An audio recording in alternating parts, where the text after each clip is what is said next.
You could be leading an army of a million people, and one coochie can throw you off your motherfucking game. Ain't that some shit?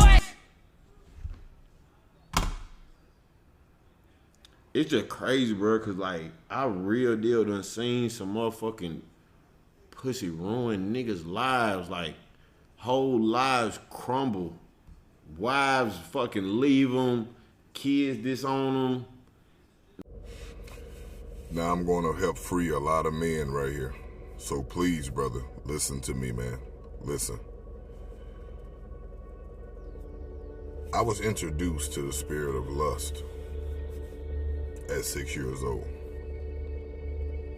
Now remind you, I already come from a family of hoish men. I'm just keeping it real. Like, I'm not on here to talk no BS, man. I'm giving y'all the real, man, because that's how you help people life. But I was also introduced to the spirit of lust at 6. There's no way a 6-year-old, should have been licking on no vagina and sucking on no nipples at 6 years old. My cousin was 19. And then getting this little wee-wee play with until it stand up for her and she get off on him. So instead of looking for G.I. Joes and stuff like that, I was looking for where the ass at. You gotta, if you ain't never went through this type of thing, you don't understand this type of battle. But for the men who have been touched, that have been introduced to things that they shouldn't have been introduced to at an early age, you feel where I'm coming from, brother. That spirit of lust, when it jumps on you, it becomes a normal in a way. Until I got married and I realized that's not a crown to wear, to be able to slay multiple women and be with multiple women. That's not a crown, man. That's really a demonic force that has taken over my life. And then my wife was able to tell me, you got a lust problem. And I was in such denial. I ain't got no lust problem. What are you talking about? What lust? I ain't got no lust problem. But I did. That's why a booty or nothing like that couldn't pass by without me. You know what I'm saying? That was a real lust problem, man. I got in trouble in school, man, for doing things inappropriate because I had this. It was in my mind, the sexual mind. You know what I'm saying? And it's a lot of men out here that have been touched when they was young, but don't know how to talk about it, or never talked about it, or don't understand why they have this problem, why they can't be faithful, why they have this hunger for more and more women, even though they got a good woman. That's a lust demon, brother. I'm explaining something to you. That's the spirit of lust. There's been women out here that has been touched early on, and that's why they've grown up being promiscuous. You know what I'm saying? That's a real demon. That's a real spirit, lust. And it don't just run sexually.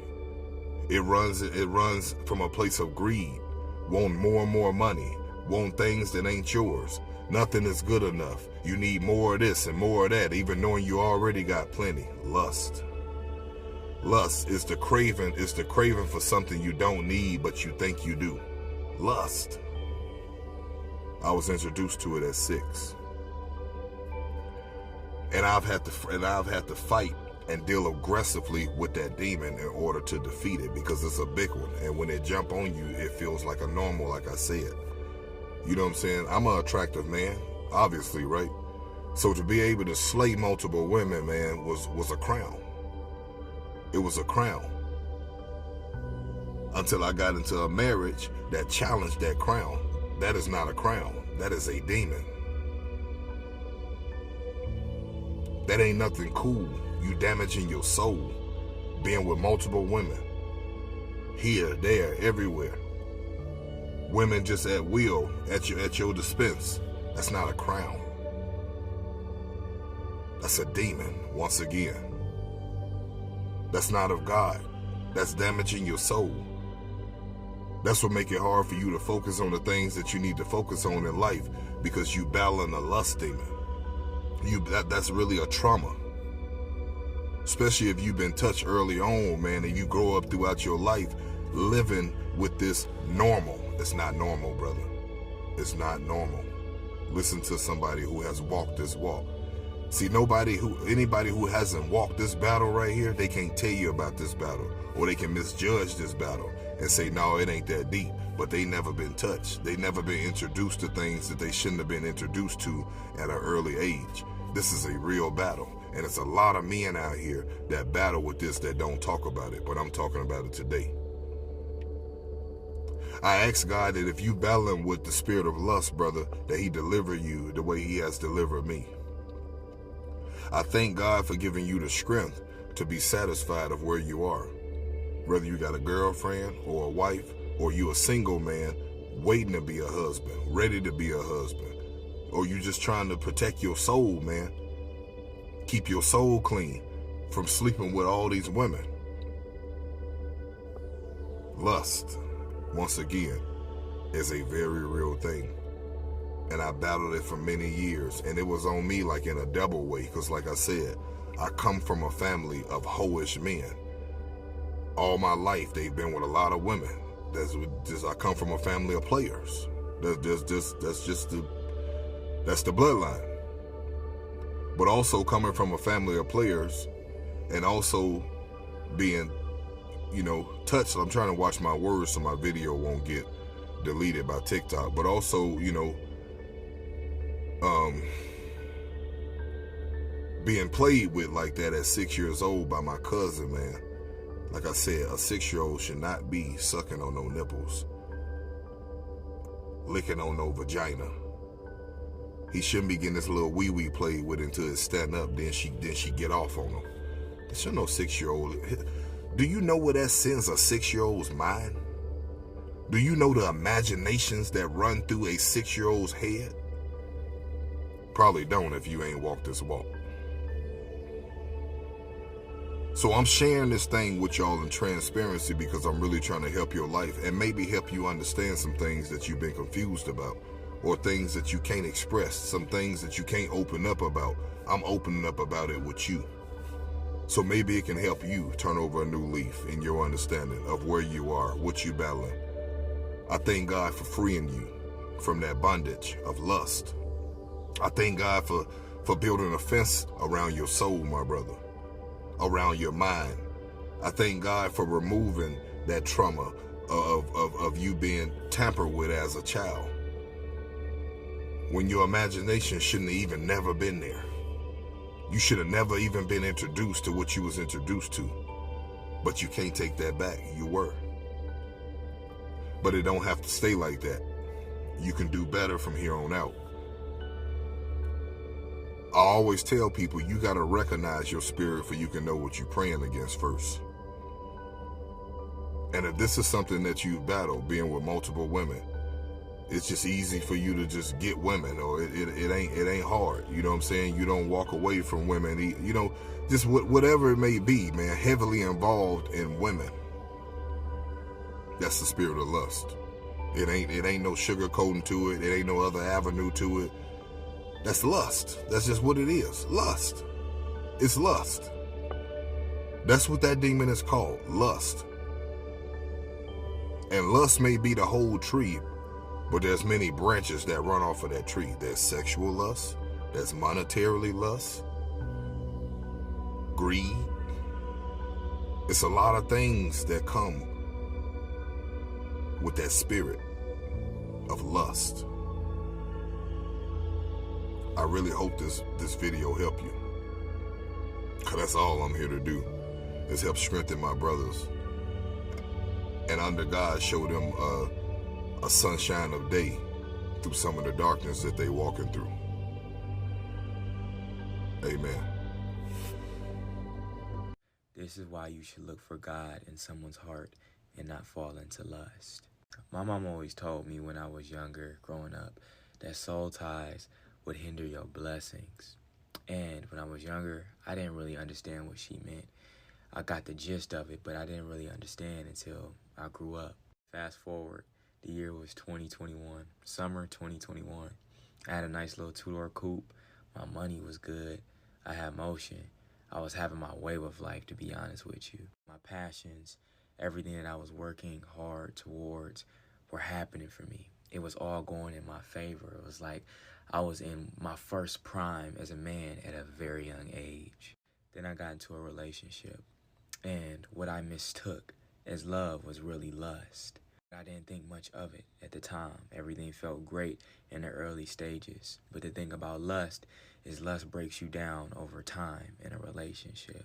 Start to take on the spirits and the demons of the person that you're laying down with every single time. When you're young, when you're naive, you're just having fun. You're kicking it. You're vibing. You think that you're in love, but you don't really realize how much it's breaking you down in your spirit and how much your spirit is deteriorating. My energy started to get lower. I started having more depressive thoughts. I started having more not wanting to be here and wanting to do something thoughts. I always had a good work ethic. So my passions kept me driven, they kept me focused no matter what. I also had a very big heart. So those around me I wanted to take with me as far as I could. I wanted the ones around me to win just as much as I was winning. So I overextended my heart, even when I shouldn't have. And the 2021 comes around, and God starts revealing that I had a lot of fake people around me. So I started cutting people off and moving differently. Then holiday season came up.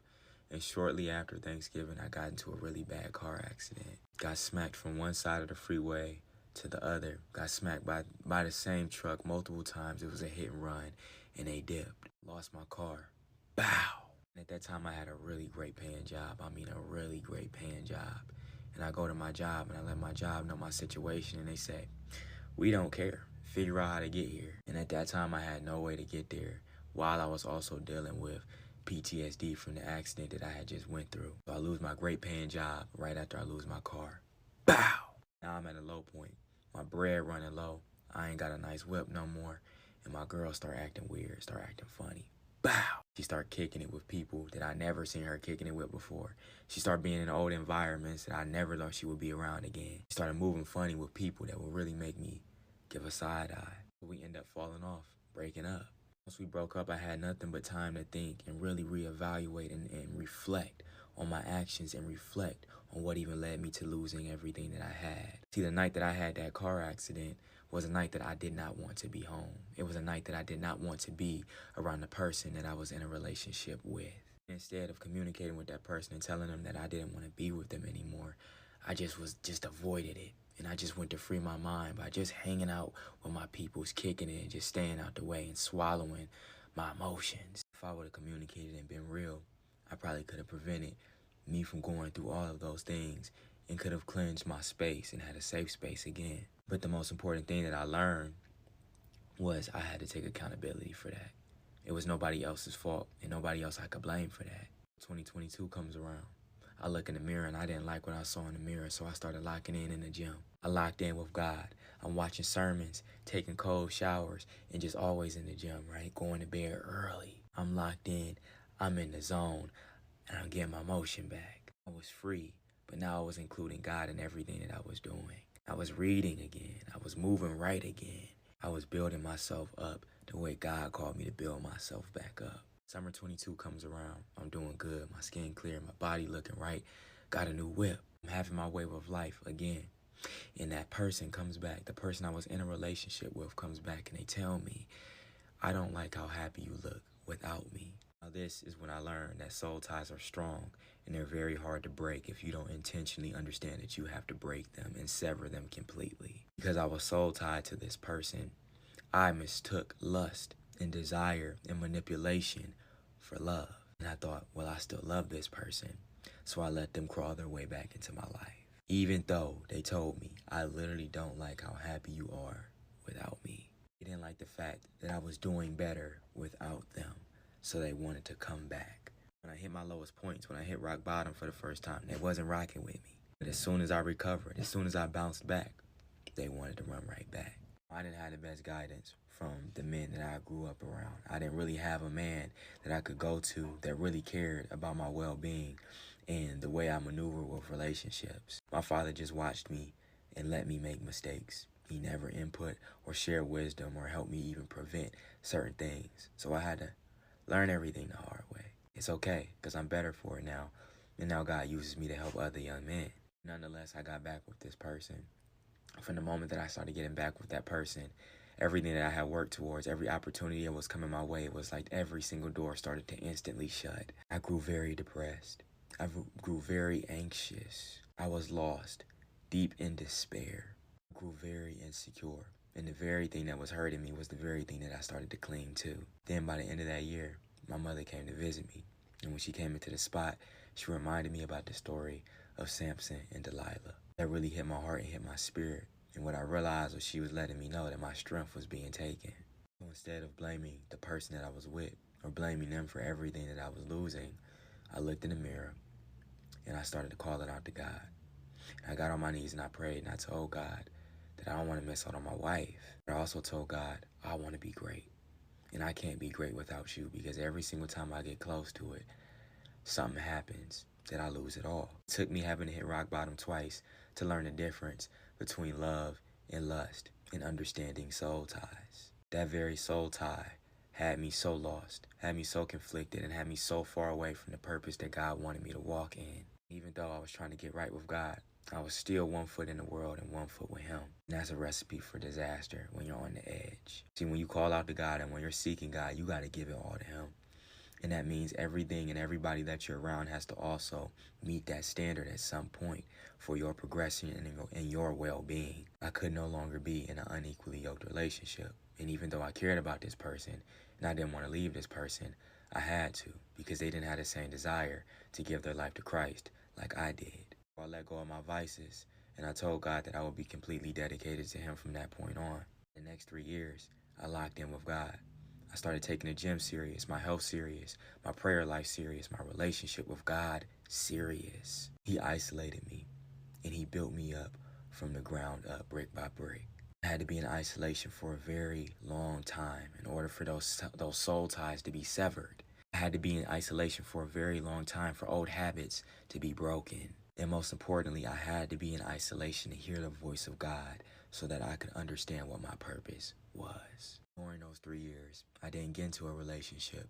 I didn't build up a roster. I didn't run around sleeping with women to cope or to numb the pain. I dealt with the loneliness and the storm. I dealt with my ugliest parts on my own, and I learned that I had to heal.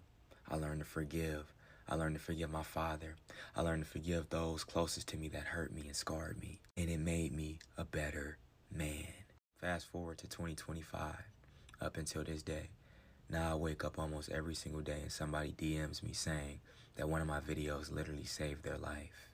Imagine if I would have let my vices and lust and the devil take me out back then. Imagine if I would have kept living a life full of sin and not understanding that that comes with consequences. Through God's grace and his mercy, he saved me, transformed me, and turned my life around. And that was because he needed to use me. He wanted to use me to reach people just like you listening on the other side of this phone. Listen, I know you might love that person or think that you love that person, but before you get in that relationship, before you pull up on them late at night, look at their heart, look at their fruits, and ask yourself, would that be an equally yoked relationship? Because if you fall in a lust, it takes a very long time to recover. You might not feel like it right now, but it eats at you slowly.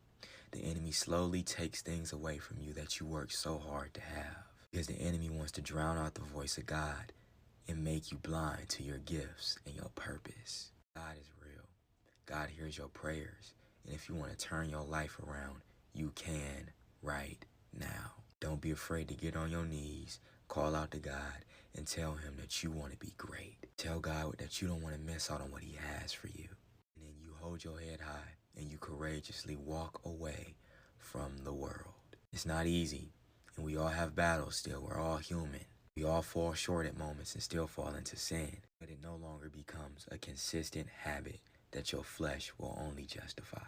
I hope this reaches somebody. Peace, y'all. God bless. Bro, lust is really nothing to play with. That is one of the biggest sins that I keep myself away from, because let me tell you one thing. We can see in the Bible so many times why lust is nothing to play with. Y'all, lust literally brought down the wisest man besides Jesus in the Bible, and people still out here playing with it. Still out here giving their life to lust. That sin quite literally ruined David's entire household because he went and had Bathsheba's husband Uriah Uriah unalived in battle just because he had to go take his wife and sleep with Uriah's wife. David's entire family.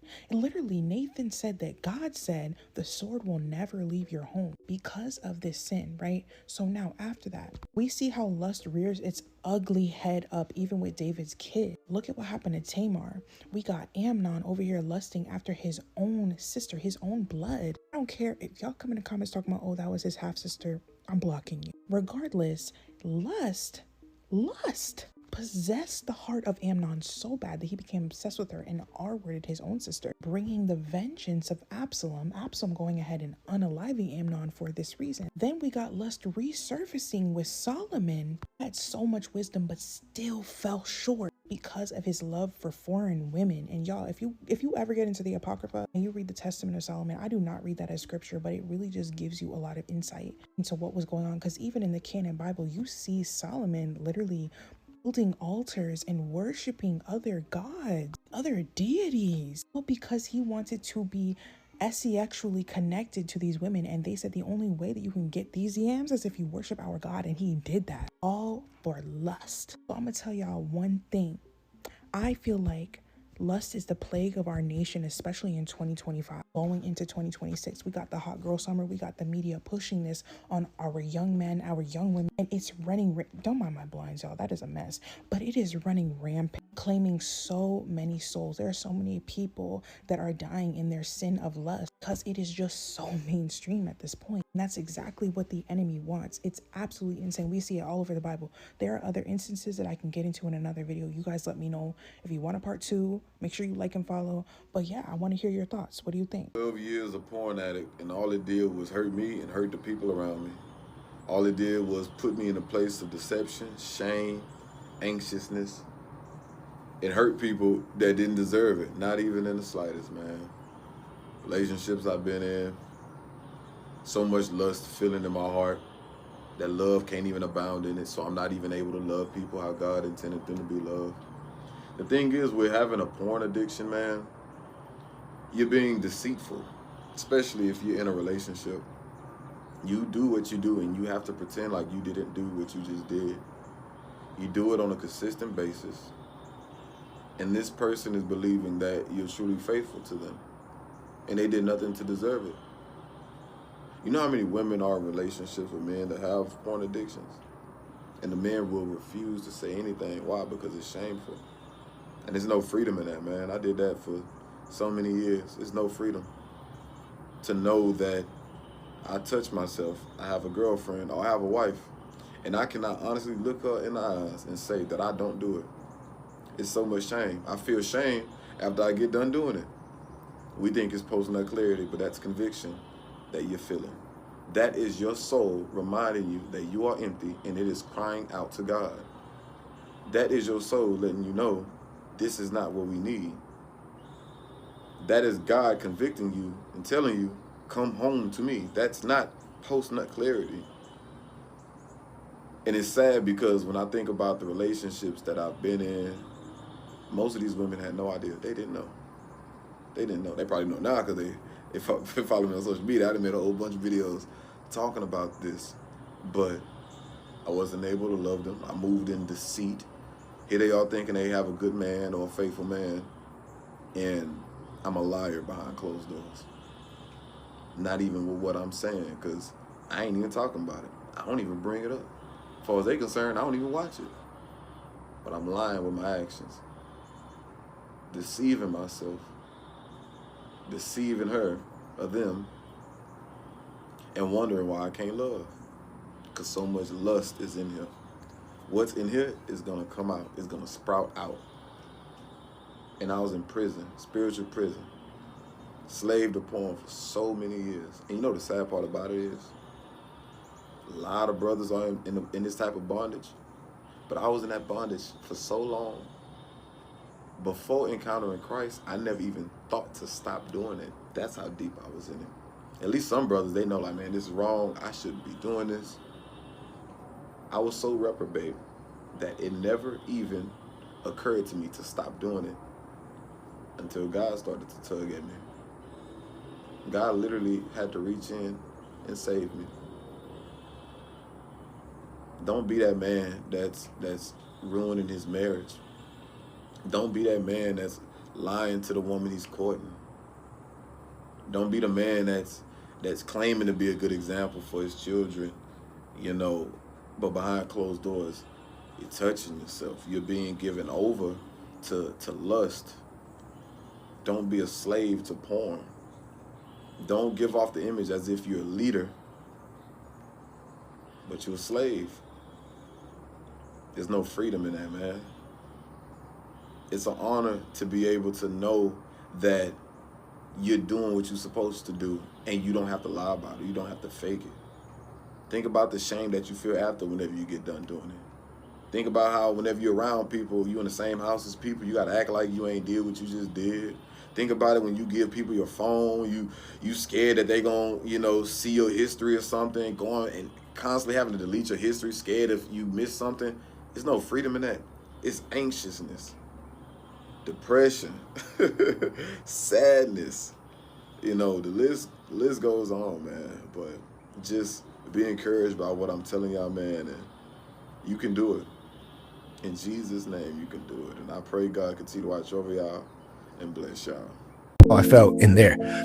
I walked into a huge sex store, and when I walked in there, it was the most beautiful woman I've ever seen in my life. She was wearing a red dress. She was petite, had a gold chain kind of like this one, but it was much bigger and it was radiating. And she looked at me and then turned around, and as she turned around, she turned into like a 7-foot demon, but it still had the gold chain. Like it was still radiating. And the demon looked at me and said, God told me you would be coming. I have to show you something. So I'm just like, okay, this is a little surreal. You know what I mean? And I guess I'm just walking in through God's authority in this spiritual realm. And we went to the back. It basically like doors opened wide. I would see orgies on one side. I would see just different type of fetishes, different just disgusting things going on, all perverted sexual things going on. But it was a huge warehouse, and I couldn't even count how many people were in there. And the demon looked at me and said, follow me. This isn't even the best part. So I'm like, okay, what the heck? And it takes me to like a huge line, and it's just like hundreds and hundreds of people just lined up, and they're in front of like a kiosk looking thing. And one by one, the people type in whatever they're into, whatever their fantasy is, they type it in. Basically like a door opens, and then it's whatever they typed in, they walk in, it closes. Next person comes in, boom, boom, boom. Whatever their fetishes is, whatever they're into, they type it in, they get in there. And I'm just witnessing all of this, and the demon looked at me and said, you humans are pathetic. And I'm just like, what do you mean? And it said, every time you fall into temptation, you make us stronger. And it just started laughing, and it was like, we don't even have to do anything. You guys do it to yourselves. And it just started laughing, and as I was laughing, the chain started glowing. It just started radiating. And it said, every time you give into your sin, into your temptation, you make me stronger. And it just started laughing, and then I woke up. And as soon as I woke up, I hit the ground on my knees. I'm like, God, okay, like I see how real this is. Like, it's not just like, oh, I'm struggling with lust, or it's just pornography. Like, when you feed into that, you're feeding into the spiritual realm. You're feeding into the spirit that has a hold on you. Whereas you should be feeding into the Holy Spirit, into the word, into the scripture, into the bread of life. But the thing that kind of stuck out to me most was, as men in this day and age, lust is okay, unfortunately. In this world that we live in, like I remember when I turned 14, my older cousin gave me a porn magazine. Like, here, you're a man now. You know what I mean? Like, and we're brought up that way. Like, yes. It's okay, we're men. You know what I mean? Unfortunately, like my older family members, they're like, it's okay to have multiple women. No, it's not. That's just like, oh, I'm a macho man because basically that's kind of like the world I was brought in. Like, the more women you have, the more man you are. Yeah. And if you look at this day and age, even in like little kids movies, there's sexual things just integrated into it that's destroying the minds of the new generation. So absolutely. Lust is very prominent in today's day and age. This story is probably supposed to go to the grave, but I don't really care what I post on here now, bro. This is the time where I got sex extorted or whatever. Like, I got into the freaking sextortion scams, bro. Now, mind you, bro, you're talking about a kid that was so lustful to the point where, like, nigga, if you bad, you bad, right? Wrong. So I'm chilling on Instagram, whatever. I get a text from this girl. Cute girl, followers, likes, up to par. So I'm like, cool. She hit me up, normal, nothing crazy so far. She hit me up, I'm hitting her up. She's saying, oh my God, you look so good. I'm like, nah, you look good, blah, blah. We just talking, whatever. Then she was like, oh, where you from? I said, I'm from blah, blah, blah. She said, oh yeah, I live around here. I'm like, nothing about this picture is whatever it looked like that she's from Brooklyn or New York or anything, bro. So I'm like, what the fuck? I'm like, cool. Comes to find out, she was like, yeah, I live like, a couple of minutes away from you. You should come over or you should, we should hang out and whatever. I'm like, cool, nigga, you fine as fuck, nigga. I'm gonna go ahead and, do my thing. And then she was like, oh, what you working with? What I'm working with? Me being lustful as fuck. I'm like, oh, you gonna send some pictures, whatever? Like, we both sending pictures. She's like, yeah, whatever. So she sent a picture. She sends a picture. I'm like, damn, she look like that.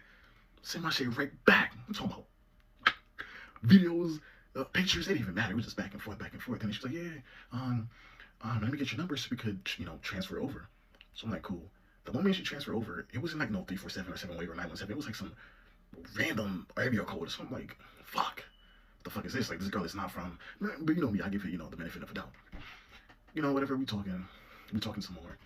How we gonna link, how we gonna do this each other, whatever. So I'm so big standing up, texting this cheesing, like I'm about to get some cheeks. So the whole mood of the message changes. Like, she wasn't answering back. I'm over here still hard as fuck cheesing, waiting for a reply back. Then she said, I saw a message saying photo. So I'm like, cool. She's sending more pictures. No. It was a screenshot or a Photoshop, whatever, of my nudes, and she's saying that she's going to send it to all my followers on Instagram. Nigger. You know how much I panicked, nigga? I didn't want to go to work. I didn't want to eat. I didn't want to go to the gym. I didn't want to do jack shit, nigga. I paused everything in my life for me to be like, what the fuck is going on? My heart is racing, bro. I don't know what to do. So what do? I start texting my mans. I texted everybody on my followers. I said, yo, if you get a nude pic from another account, nigga, I ain't gonna lie, you might as well just keep it for yourself. Do whatever you got. Like, I told them, if you get a nudes from them, like, I don't know what to say, bro. Like, these niggas just got me, bro. I just got scammed hard, right? So I'm texting my mans this. They laughing as fuck, bro. They like, yo, bro, how the fuck do you fumble this, bro? Like, how the fuck did you end up in this situation? Again, me being lustful, bro. So I'm panicking the whole time, bro. They spamming me, saying send $500. I don't got that type of money, bro. Like, I was not gonna do that, bro, respectfully, right? So I said, nah. They said, what? Then one of the followers that they screenshotted was one of my family members. So what I did, bro, check my bank account. I said, if I send this, bro, I know they're just gonna keep asking for money because they already got my shit, right? So I doubled down. I said, yo, I'm not gonna lie, bro. I don't got money, bro. I'm like I'm on my last, bro. Like, I'm a college student. I'm doing this. Like, everything is fucked in my life, bro. Like, I'm broke, bro. Like, I'm broke. So I'm telling you all this fuckery. They did not give a fuck, right? So I just stopped texting. All of a sudden, I get a text from my mans. I'm thinking, oh shit, well, they already received it. Nah, they just kept laughing, making jokes or whatever. And the more I'm doing this, the more I'm seeing messages pop up. They're getting more angry, more screenshots saying that, oh, they're gonna send this, they're gonna send this. I said, nigga, I might just block you. Nigga, I blocked them on the messages. They kept texting my Instagram. I blocked them on Instagram. They got me some new number texting me. So I literally stopped texting completely. And for a whole week, I said, oh shit, I got out of it. No! They just followed back and said, yo, I'm gonna send it. Oh God, I'm God. So the more they kept sending shit, I was saying they'll send this and this and money, I just never responded. I didn't give a fuck. So I said, it is what it is, bro. Like, if I literally told them, I told them on the last messages, I said, yo, I want you to send to every followers that I have. Because it really don't matter at this point, bro. Like, I'm not gonna be embarrassed. Like, it's like, the way I view things, bro, is like, it's like, bro, like, I might come back from this shit, bro. If all my followers saw my shit, bro, I might come back from this shit. Like, I really don't give a fuck. It's life. I'm not about to be crying and do that. I was like, bro, do what you gotta do, bro. And they never text me after that, bro. So if you're a dumbass like me, and you're so lustful and you get into these situations, bro, block them. The moment you get into that position, bro, block them, and I promise you it'll be over. Your life is not over with. I've read so much articles about people actually killing themselves for this, bro. Please, bro, just block them. You'll be all right. It's sad to say, but I felt the most seen and the most valued when I was satisfying a man. And y'all know exactly what I'm talking about. If you're an adult, you know what I'm talking about. What's crazy is outside of the bedroom, it seems like I could not satisfy a man, right? nothing was ever about pleasing me, because if it was, the reassurance, clarification, time, attention, effort that I asked for would be something that's easy. That's what pleased me. Okay, it sounds like I'm a little spoken word. That's something like I'm a poet. I gotta get back to right now. But no, in reality, and when I think about it, when God said that the sexual sins is the only sins that you commit against your body, I understood that. You want to know why? Because I genuinely I did feel like my body was not my own. And am I the only one who feel like lust is probably one of the hardest sins to like break away from? It's like your body, I don't even want to say, it's like, there's just like any other sin. But to me, it's so weird how like, I can't explain it, like how hard it is to break away from it. I think it's hard to break away from most sins, obviously, but I don't know. I cannot explain it. It's literally like you've committed a sin against your body and your own sinful nature. Like, and then it's like at some point your body mad at you. So it's like you're not in agreement with anything. Have you ever noticed that like once you do with someone, it's like you fall in love, or like the emotions change. This whole trajectory of the relationship just shifts. And that's because your body is not in control anymore. But yeah, I just wanted to get on here and just talk about like, and just constantly remind myself of why I have to stay the way that I am now. Because I promise you, it's so much better. Listen, you don't have to worry about, I don't know about y'all, but as a woman, when I would do, like, I just felt like I had to be with that person. Like, I just feel like, okay, like, and it's like any little thing that they would do now, it's like, okay, got it, noted. And this is why we must flee. Because once your body, because look, God says this is the sin, this is one of the sins that you sin against your own flesh, right? The reason why we must flee is because once your body sees another body is like, and they see that it's out of agreement, it's either gonna crave it and really want it. And like, listen, I can't explain it. It's like an addiction. It's like a fiend, like you need it. But if you flee from it, you're gonna have to flee. Because if not, it's like when sharks smell blood, like they coming for it full throttle. So yeah, flee from it. Do not put yourself in situations to where you could even be tempted. Do you hear me? People really start to look funny when you heal from lust. When lust breaks away from your heart, you stop seeing people as objects. You stop seeing people as bodies. You stop seeing people as temptation. And you start seeing spirits. And it changes everything. The people you used to chase look empty. The people who used to excite you look hollow. The faces you once found irresistible now look like a clown. You start noticing the desperation in their eyes. You start noticing the insecurity behind their selfies. You start noticing the loneliness behind their sexual confidence. You realize you were never attracted to them. You were attracted to the distraction they provided. You were attracted to the escape, the fantasy, the noise. When you heal from lust, you start seeing the truth, and the truth is uncomfortable. You see broken men hiding behind dominance. You see broken women hiding behind sensuality. You see adults who never grew up using sex as a personality. You look around and realize you were surrounded by people who were spiritually starving, and you called it attraction. This is why healing from lust feels lonely at first.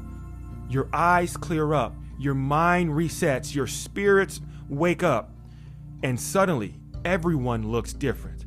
Not ugly, just spiritually obvious. You start craving purpose instead of pleasure. You start craving peace instead of stimulation. You start craving truth instead of attention. This is spiritual maturity. This is what happens when lust no longer owns your mind. I built a course. I created a course called See Differently, Lead Stronger.